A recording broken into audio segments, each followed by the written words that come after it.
The Galactic Council had seen thousands of species rise and fall across the stars, but none had ever confused them quite like humanity. When the humans first arrived at the Council chambers on Nexus Prime, the assembled delegates expected another primitive species begging for protection or technology. Instead, James Isle, Earth's first ambassador, walked in wearing what he called a business suit and immediately asked if anyone wanted to play chess. The Krathor representative, a towering insectoid warrior, whose species had conquered 17 star systems through pure military might, had laughed, a sound like grinding metal. "You come to the Council of Warriors and speak of games?" James smiled, adjusting his tie. "Everything's a game if you think about it correctly." That statement would haunt the Krathor Dominion for years to come. 3 months later, the Dominion declared war on Earth. It was standard procedure, really. The Krathor tested every new species through combat. Diplomatic combat, if the species was lucky, but usually the conventional kind. Humanity had no interstellar fleet, no plasma cannons, no shield technology. They had barely achieved faster-than-light travel. The war would be over in weeks.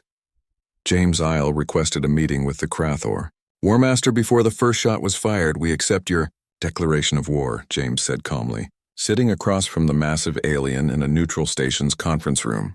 "But I'd like to propose terms." The War Master's mandibles clicked in amusement. "You wish to surrender already?" No. I want to propose that we conduct this war as a series of games." The clicking stopped. "Games?" "Strategic games, tactical simulations, war games if you prefer. Think about it. You get to test humanity's military thinking without losing a single soldier. We prove ourselves without our planet being glassed. If you win, we submit to Krathor dominance. If we win, you acknowledge us as equals and leave Earth alone." The War Master considered this. His species valued honor above all else, and there was honor in this challenge. More importantly, it would be entertaining to watch these apes fail at strategy. Agreed, 7 games.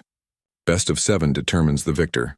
The first game was simple, a starship battle simulation. The Krathor had been perfecting naval warfare for millennia.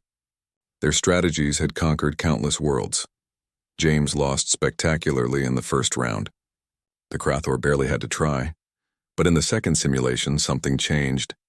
James adapted using unconventional tactics, ramming maneuvers, false retreats, deliberately sacrificing small ships to position for devastating strikes. The Krathor won, but barely. By the third game, a planetary siege scenario, James had studied enough.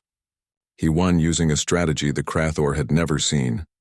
Guerrilla warfare combined with propaganda broadcasts that sowed confusion in enemy ranks. The War Master was intrigued. The fourth game was ground combat. James deployed units in patterns that seemed random until suddenly they weren't. Ambushes within ambushes, supply lines that doubled as attack corridors. The Krathor commander playing against him actually paused the simulation twice to verify James wasn't cheating. Humanity won. The series was tied 2-2. The fifth game changed everything. It was an economic warfare simulation. Blockades, resource management, trade route control. The Krathor assumed this would be their easiest victory. Economics was merely the boring foundation beneath glorious combat. James destroyed them in 17 moves. He'd turned their own supply lines into weapons, created artificial scarcities, and somehow convinced neutral parties in the simulation to embargo Krathor goods. When the War Master reviewed the replay, he realized James had been planning this victory since Game 1, subtly establishing economic relationships, while everyone focused on battles. You sacrificed tactical advantages in earlier games to set up this victory, the War Master said with something approaching. "Respect," James shrugged. "Like I said, everything's a game. You just have to know which game you're really playing." The sixth game was intelligence warfare, spies, counterintelligence, information control. James won again, using a strategy so convoluted that the Krathor analyst needed 3 days just to understand how he'd done it. Something about triple agents who didn't know they were triple agents, and misinformation that was actually true but sounded false. The Krathor Dominion now faced the impossible. Humans were ahead 4-2. One more loss, and the War Master would have to submit to these bizarre primates who treated war like a puzzle to solve. The seventh game would be the War Master's choice.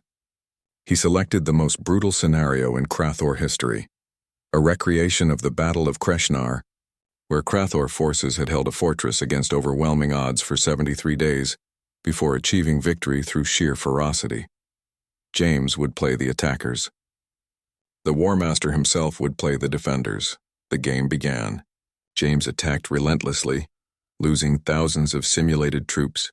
The War Master defended brilliantly, using every trick his ancestors had perfected. Days passed in the simulation.